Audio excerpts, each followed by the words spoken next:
I woke up with sharp pain in my chest. My eyes opened slowly. I saw a white ceiling. I felt cold air on my skin. I heard a soft beat near my bed. I tried to move, but my body felt heavy. I breathed in, and fear filled my lungs. Where am I? I said. My voice sounded weak. You are in the hospital, a nurse said. Her tone was calm. Please stay still. You had a bad accident. Accident? I asked. My memory felt broken. Pieces moved in my head, but nothing made sense. Yes, she said. You were found in a crashed car. No ID. No phone. Nothing. I felt a shock. No ID. That is strange, I said. The nurse looked at me again. Your name is Mira Grace, right? She asked. I froze. Yes, I said. How did you know? She sighed. A man came. He said you were his wife. He signed your death papers. My death papers? I whispered. The words cut into my mind like glass. Yes. She looked scared. He said you were gone. I felt my heart drop. What did he say? I asked. He said the funeral will happen soon, she said. He paid in advance. I stared at her. He paid for my funeral? I said, but I am here. I am alive. Yes, she said. I do not understand it. Fear moved through my body. His name, did he say his name? I asked. Yes, she said. Adrian. Adrian Blackwell. My breath stopped. The room felt smaller. My husband. My own husband said I was dead. My hand shook. My voice broke. He wanted me gone, I said. He wanted me dead. The nurse stepped closer. Do you feel safe with him? She asked. No, I said. I need to leave. I need to go home. I need to know why he did this. You should rest, she said. You are weak. I can't rest, I said. I saw something. I heard something. There was a fight. There was a night full of danger. I remember his cold voice. I remember darkness. I remember fear. What do you need? She asked. I need help, I said. I need to escape before he knows I am alive. She looked around the room. I can help you, she said, but you must move slowly. I will, I said. My voice felt stronger. A strange courage grew inside me. She brought me water. Drink this, she said. I took a slow sip. Thank you, I said. You are lucky, she said. Someone saw smoke from the car and called for help. Smoke, I whispered. The car burned. Yes, she said. The front part burned. If you woke later, you would not be here. I felt sick. So I almost died, I said. And Adrian already planned my funeral. She nodded. I think you should be careful. I will, I said. I need to find the truth. Do you remember more? She asked. I closed my eyes. I remember going home, I said. We talked. Then he shouted. He said I was a problem. He said money was tight. He said I needed to stop asking questions. What questions? She asked. I found a letter, I said. Something about money. Something about a strange payment. I asked him about it. He grew angry. He said I should stay quiet. He said I was too close to the truth. Do you think he tried to hurt you? She asked. Yes, I said. I think he planned everything. She took a step back. This is dangerous, she said. Do you want me to call someone? No, I said. Not yet. If he learns I am alive, he will come. He will control everything. I must move first. She looked at me with worry. Then what will you do? I will leave quietly, I said. I will pretend to stay dead. I will go home. I will watch him. I will hear his voice. I will see his face. I will learn the truth. That is risky, she said. I know, I said. But I need answers. She nodded slowly. I can get clothes for you, she said. And a coat. Thank you, I said. I will not forget this. She gave me a warm smile. Be careful, she said. I will, I said. She helped me stand. My legs shook, but I kept moving. I needed to leave. I needed courage. I needed truth. I needed to live. I am not dead, I whispered. Not yet. I took a deep breath and walked to the door. My fear was strong, but my will was stronger. I would not die in a hospital bed. I would not die in a car. I would not die for his money. I would go home. I would face him. And I would learn why my own husband wanted to bury me alive. Outside the room, the hall felt cold and empty. I walked slowly, holding the wall. My legs hurt, but I kept going. I thought about home, danger, and truth.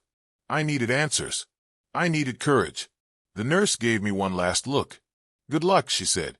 "I hope it is enough," I said. I stepped into the night. I felt fear, but I also felt fire in my heart. I would face him soon. I walked. Chapter 2. I returned home, but my husband didn't know I was alive. I closed my eyes outside my home and breathed slow. The night air felt cold on my skin and made me shake. I needed courage to walk in, but I had no choice. I pushed the door open and stepped inside the dark hall.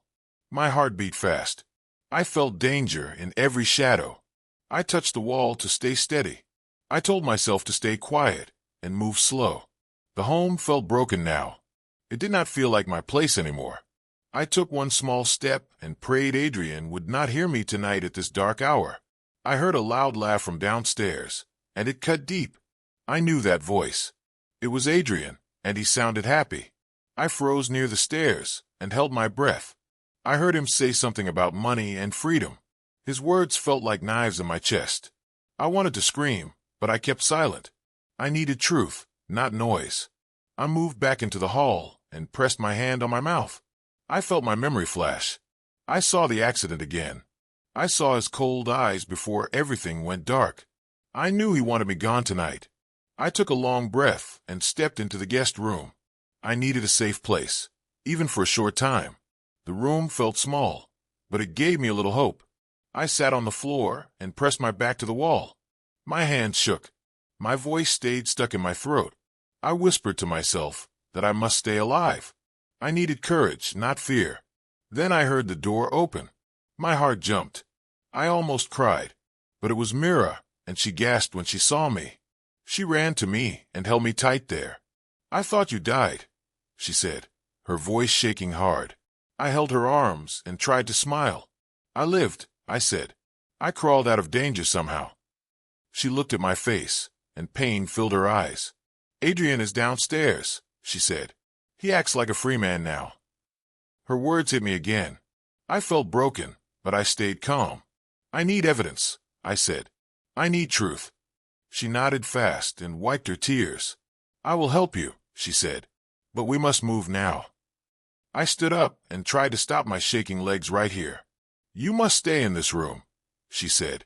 "I will keep him busy." I wanted to protest, but she shook her head.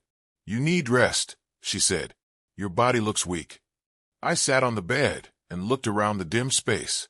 I felt like a ghost hiding from my own life. "Please be careful," I said. She gave me a small smile. "I always am," she said. Then she left the room. I heard her voice downstairs. She spoke loud and clear to hide my noise. I felt grateful. I felt fear too. Danger was still close to me. I lay down and closed my eyes for a moment. I tried to breathe slow and calm my racing heart. I thought about my home, my pain, my broken trust. I needed courage to face the truth. I needed strength to move again. I heard soft steps outside the door and opened my eyes fast. I sat up and listened.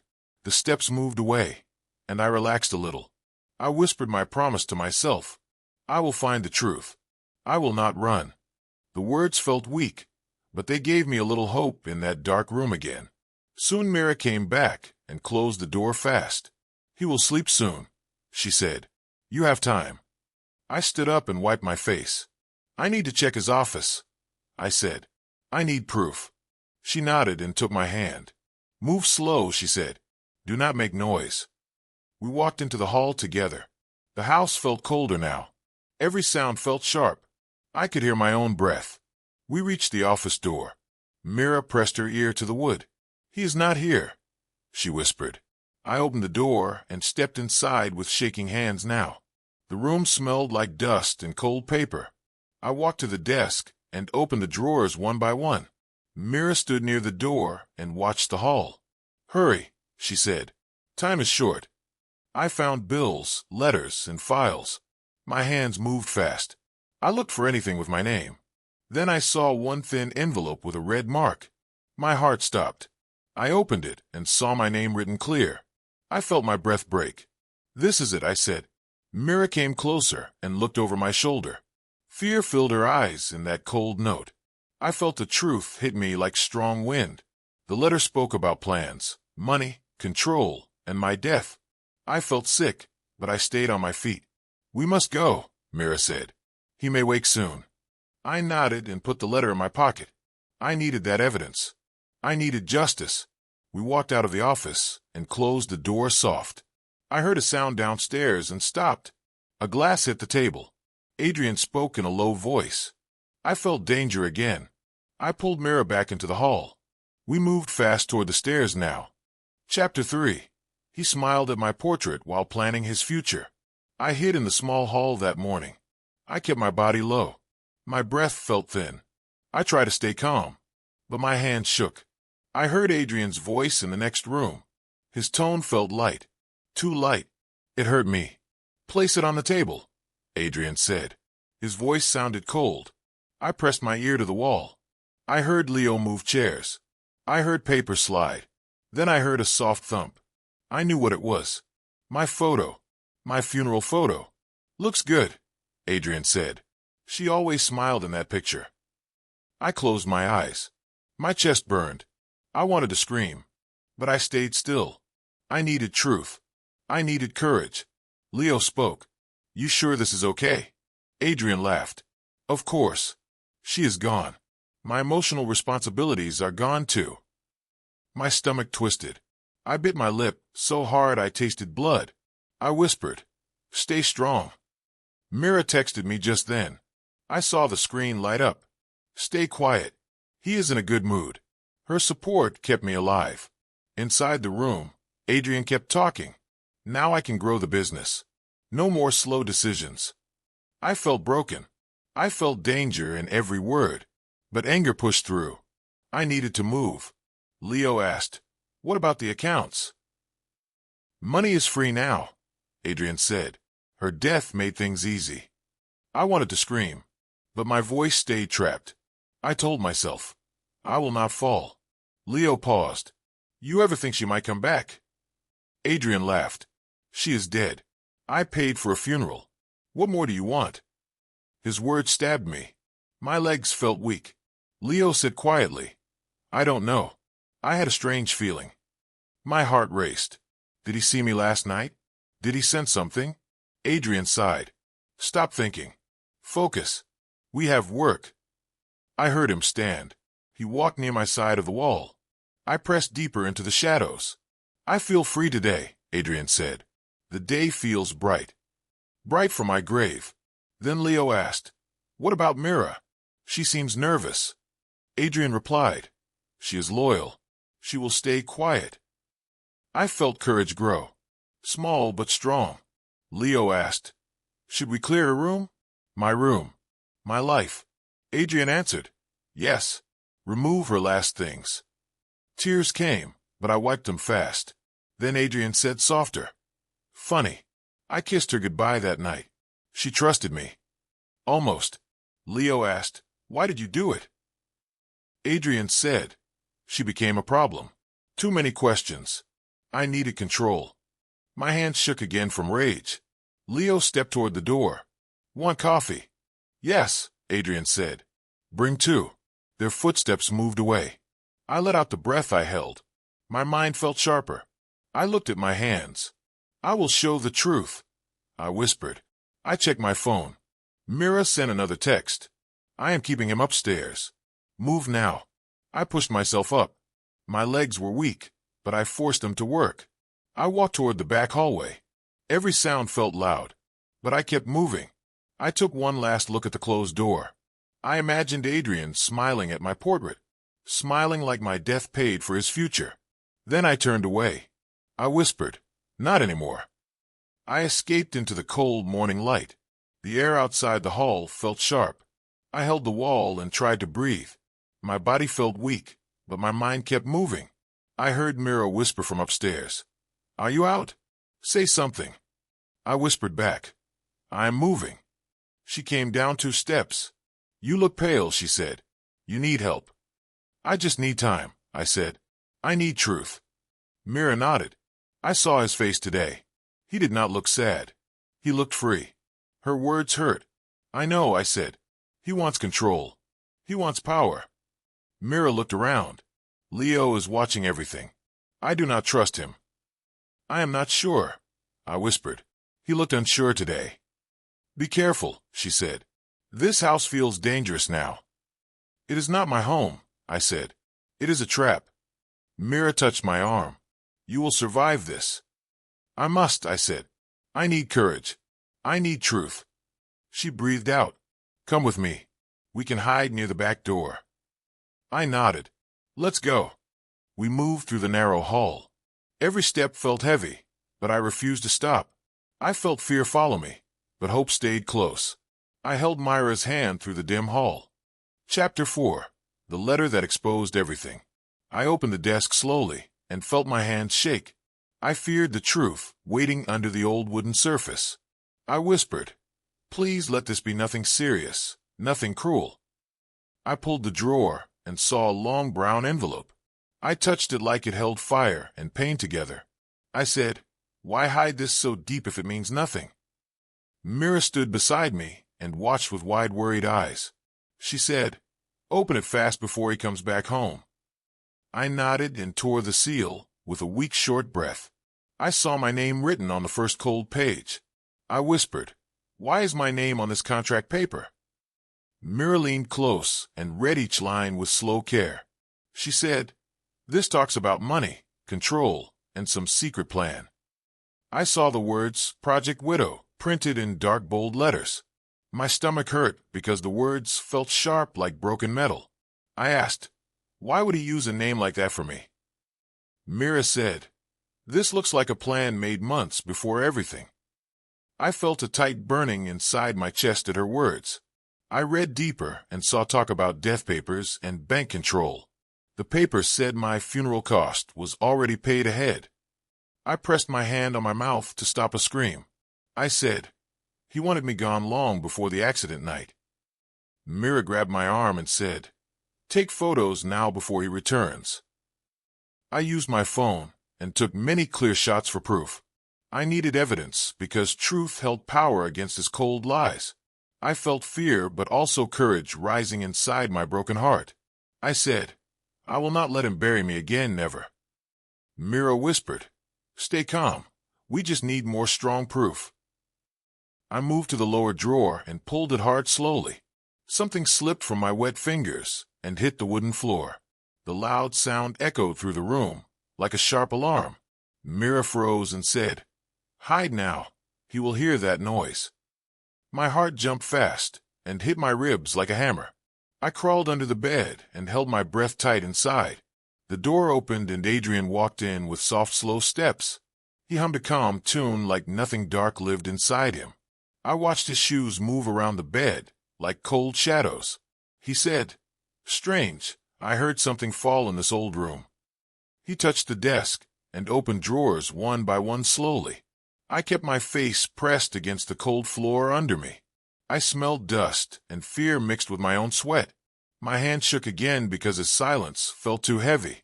Then his phone rang, and he answered with a small laugh. He said, yes, her funeral was the easiest part of everything. My eyes filled fast, and warm tears burned down my cheeks. I wanted to scream, but my voice stayed trapped inside. Adrian walked to the window and kept talking about money. He said, now I finally have full control of all accounts. My heart cracked again because love should never sound greedy. I whispered inside, he killed the old me with those words. Mira waited outside the door and tried not to make noise. Adrian said, no one will question a clean, simple accident. I closed my eyes and saw the night of the crash. I heard his cold voice again, saying we needed fresh air. I remembered the fast turn and the sudden dark impact. I felt the memory hit me like sharp flying glass shards. Adrian kept talking and said, she always trusted too fast. I bit my lip to stop my breath from shaking loud. He ended the call and placed the phone on the desk. He stood quiet for a moment like he sensed someone near. I prayed he would leave before he checked under the bed. He said, "I should lock this room soon just in case." My skin turned cold because his tone felt full of danger. My legs hurt from hiding, but I stayed completely still. Adrian walked toward the door and paused one long moment. He whispered, "Dead women should stay dead, even in memory." He walked out and closed the door with a slow, soft click. I waited 10 long seconds before I crawled out shaking. Mira rushed in and held my shoulders with both warm hands. She said, "I thought he saw you." I almost screamed outside. I took a deep breath, because fear still sat in my lungs. I said, "I heard him plan more lies over my own grave." Mira wiped my tears and said, "We must escape this house." I shook my head and said, "Not yet, we need all evidence." She said, "This place is danger, and you need to stay alive." I said, "I need truth, courage, and proof more than safety." I grabbed the letter again and held it like a burning truth. I said, "This paper will help me end his control forever." Mira nodded slowly and said, "Then we move fast before he returns." I looked at the door and swore I would not stay quiet anymore. Chapter 5. The investigator who didn't believe I was dead. I watched the car from the window. A tall man stepped out, suit neat, eyes sharp. He walked toward my home. I hid behind the curtain. Adrian opened the door. "Mr. Rivers," he said, "come in." So this was Daniel. I crept down the hall. I could not see them, but I heard every word. "I am sorry for your loss," Daniel said. "Your wife's accident sounded terrible." "Yes," Adrian answered. "The night was dark. The road was wet. It was sudden. I still see the blood when I close my eyes." I almost laughed. He talked about blood like he cared. "I need to ask about some money," Daniel said. "After the accident, large transfers moved from shared accounts. New accounts opened in other names. Can you explain that?" Adrian gave a sad sigh. "Grief is not cheap, Mr. Rivers. The funeral, the hospital, the lawyers. I had to move funds to pay." Hospital. Funeral. He used my fake death like a bank card. The speed was unusual, Daniel said. "Insurance paid in 1 day. Property moved in 1 day. You gained full control very fast." "I have power and good lawyers," Adrian replied. "People move when I pay. Is that a crime now?" "I did not say crime," Daniel answered. "I said unusual.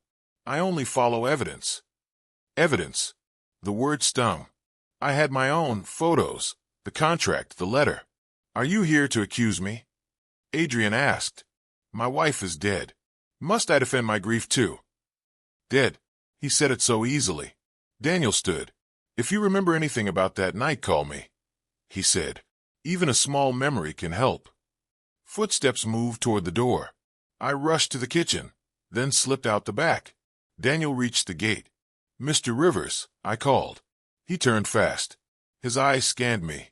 I felt exposed. "You look like her," he said. "You look like the dead wife." "I am her," I said. "I am the wife. I did not die." He stared. "That is impossible. I saw the death file. I saw the certificate." "The file was wrong," I said. "I woke up in a hospital with no name. My husband signed the paper and walked away. The nurse helped me. I came back." I pulled folded photos from my pocket. "Look," I said. "This is his desk. This is the contract. This is the letter with my name." He called it Project Widow. Daniel took the photos. He studied each one. His jaw tightened. "How did you get these?" he asked. "I hid in my own home," I said. I watched him smile at my portrait. I heard him say my death gave him freedom and money. I searched his office when he left. I took what I could. "So he thinks you are dead," Daniel said. "And he already used that for money and control." "Yes," I said. "He killed my trust, then tried to kill me. I want revenge, but I also want justice. I cannot do this alone." "I am an investigator," he said. "Not a bodyguard. But I hate men who treat people like tools. I hate betrayal." "So will you help me?" I asked. "Helping you will bring danger," he said. "He has money and power. If he learns you are alive, he may try again. I know, I said, but I am tired of fear. I will not run forever. I need the truth to come out. I will help, Daniel said. We will use his greed against him. We will follow the money and the lies. But you must listen to me. No more sudden visits. You stay with people you trust. I only trust Mira, I said. And maybe you. A little. That is enough for now, he replied. Stay with Mira. Keep your phone close. I will dig through his accounts and past cases. When we move smart. For the first time, I do not feel alone, I said. Daniel paused at the corner. One more thing, he said. He already tried to erase you once. He will not let you escape twice. Then we make sure he never gets a third chance, I said. Chapter 6. My husband found out I was alive. I pressed my face to the cold window and tried to stay calm. I thought the night would hide me, but Leo saw me. He walked past the gate, then stopped. His eyes met mine for one long second. I froze. My breath hurt my chest. Then he vanished inside the house, and I felt danger rise, like fire under my skin. I need to go, I whispered to Mira. My voice shook. He saw me. Mira grabbed my hand hard. No, stay here. We need a plan. I can't hide forever, I said. Adrian will know. Before she could answer, the front door slammed open. I heard Adrian's heavy steps. His voice cut the air like a knife. Where are you? He shouted. Come out. My body turned weak. I felt broken again, like that night of the accident. But I also felt a strange courage. I did not want to run. I wanted the truth. I wanted control. Mira pulled me behind the old shelf. Stay low, she said. Please. Adrian's steps came closer. I paid for a funeral, he said, but the widow refused to die. My heart dropped. I tasted fear. I tasted night and danger. I held Myra's hand and tried to breathe. He stomped around the room, opening doors and kicking chairs. I know you're here, he said. You should have stayed dead. You were easier to love that way. Tears burned my eyes, but I kept quiet. I needed to think. I needed a way out. I had to protect the truth, the evidence, and my voice. Then a soft sound came from outside. It was a car door. Mira looked at me and nodded. Daniel. He stepped inside and spoke in a calm voice. Adrian, I need to ask a few questions. Adrian cursed under his breath. Not now. Daniel kept talking. This will not take long. It's about money. And your wife's accident. I used that small moment to move. Mira and I crawled across the floor and slipped into the storage room. The air smelled like dust and old wood. My hands shook. I can't keep running, I said. He will find me again and again. Mira turned to me. Then we fight. But not now. We wait for the right time. Outside, Adrian's voice rose again. I don't need to talk about her. She is gone. Daniel answered. Are you sure? There was a long silence. I felt danger grow. Then I heard Adrian's steps moving toward our hiding place. I held my breath. Daniel, Adrian said, you should leave before things get ugly. Daniel did not move. I think she's alive, he said, and I think you know it. Adrian let out a low, angry laugh. If she is alive, I will fix that. I will finish what I started. His words cut through me. I felt cold, then hot, then stronger than before. I stood up slowly. Mira tried to stop me, but I shook my head. I need to face him, I whispered. I need to end this. Daniel opened the door to the storage room at the same time Adrian reached for it. The two men stared at me. Adrian's eyes widened with shock and rage. You, he said. You should not be here. I am alive, I said, and I know everything. His face twisted. You ruined everything. I needed that money. I needed freedom. You tried to kill me for money? I asked. For power. For peace. He said coldly. You were a problem, and problems must go. Daniel stepped between us. Stay back, Adrian. Adrian pushed him aside and reached for me. You belong in that grave. I stepped back. No, I belong here. I belong in the truth. He lunged forward. Mira grabbed a metal bar from the wall and hit the floor to distract him. The noise echoed. Adrian turned to her with rage. "Stay away from her!" I shouted. Daniel grabbed Adrian's arm and pulled him back. The two men struggled. I saw Adrian reach for something in his coat. I felt pure fear. "We need to go," Mira said. "Now." We ran toward the back door. I heard Daniel yell, "Go! I will stop him." I hated leaving him, but I had no choice. We rushed into the night air. The wind hit my face like a warning. I felt danger behind us. Mira helped me climb the fence. My hands hurt. My legs felt weak. But I kept moving. I needed to stay alive. I needed to protect the truth. When we reached the empty road, I looked back at the house. I saw shadows moving inside. I heard Adrian's voice, filled with hate. "This is not over." I felt pain in my chest, but I also felt power. I was done running. I would face him again soon. And next time, I would not hide. I walked forward with steps, breath tight, feeling the truth rise in me like fire to burn lies. Chapter 7. The night everything burned. I stood in the cold hall and felt my hands shake. "I can do this," I whispered. "I need the truth now." Daniel nodded beside me. "Stay calm," he said. "The cameras are ready. You just go in. I will watch from the back door." I took a slow breath. "If he sees you." Daniel shook his head. "He won't.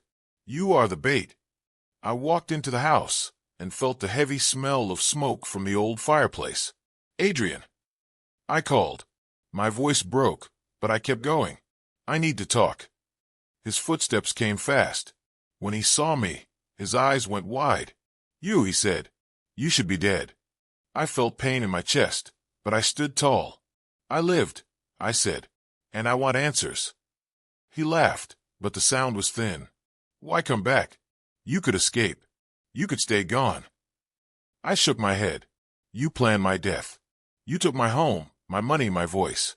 I want the truth now." His face changed. "You were weak," he said. "I needed control. I needed power. I needed freedom. You were in my way." My heart broke again. "I loved you," I said. Adrian moved closer. "Love," he said. "Love was a tool. You were a problem. I needed to pay for the new project, and your death gave me the money." I felt my legs shake, but I kept my phone on. "You paid for a funeral," I said softly, "but I did not die." He clenched his fists. "Turn it off," he said. "You are recording." I stepped back. "Yes," I said. "I am." He rushed toward me. I ran around the table. "Stop," I cried. "Don't touch me." He grabbed the chair and threw it aside. "You stay," he said. "You don't leave again." Mira burst in from the kitchen. "Leave her," she shouted. Adrian turned to her with a wild face. "You helped her?" he asked. "You little fool." Mira moved in front of me. "You hurt her once," she said. "Not again." I grabbed her arm. "We need to go," I whispered. "He is not stable." Adrian picked up a glass and threw it at the wall. "All of you need to stop," he said. "This house is mine. This life is mine." Mira stared at him. "You lost everything," she said. She came back to take the truth. Adrian pointed at me. "I take the truth," he said. "I take everything." Daniel entered from the back. "Step away from her," he said. Adrian froze. "You," he whispered. "Why are you here?" Daniel lifted a small device. "We got your voice.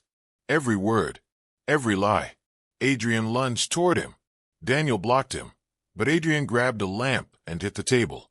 The lamp fell, the wire snapped, and sparks hit the rug. Flames rose fast. I felt heat against my face. "Fire!" Mira yelled. Adrian backed away. "This is your fault," he shouted at me. "You came back to burn my home." Smoke spread. My throat hurt. "We need to leave," Daniel said. "Now." I grabbed Myra's hand. "Go," I said. "I am right behind you." Adrian tried to run past us, but Leo stood in the doorway. His face was calm. "You should stop," Leo said. "It is over." Adrian screamed. "Move." Leo shook his head. "No. I saw what you did. I saw the papers. I saw the funeral plan. She lived. You lose." Flames climbed the walls. I coughed hard. I need air, I said. My eyes burned. Daniel pushed us toward the exit. Go, he said. The roof is falling. I looked back and saw Adrian still yelling at Leo. I did not hear his words. The sound of fire was too loud. We reached the door, but the heat followed us. I stumbled outside and felt cold night air hit my face. I fell to my knees. Mira held my shoulders. You are safe, she said. You are alive. I looked at the burning house. I survived again, I whispered. I walked out of my own death again. Daniel came to my side. You did it, he said. You got the truth. I wiped my eyes. I lost so much, I said. My home, my trust, my past. He nodded. But you kept your voice. I watched the flames rise higher. I will rebuild, I said. Tonight ends his lies, not my life. Mira helped me stand. What do you need now? She asked. I took a slow breath. I need rest, I said. I need courage. I need time to heal. Daniel looked at me. We will help you, he said. You are not alone. I felt tears fall. I was broken, I said. But I am standing again. I felt hope. Chapter 8. He paid for a funeral, but I buried his lies instead. I walked out into the cold morning air and tried to breathe. My body still shook from the long night, but I knew I had to face the truth. Adrian was gone, and I was still here. I felt pain, but I also felt a strange kind of peace. I can't believe you lived through all this, Mira said. You scare me so much. I thought I lost you again. I scared myself too, I said, but I needed to stay alive. I needed the truth. Daniel walked toward us. The police have him, he said.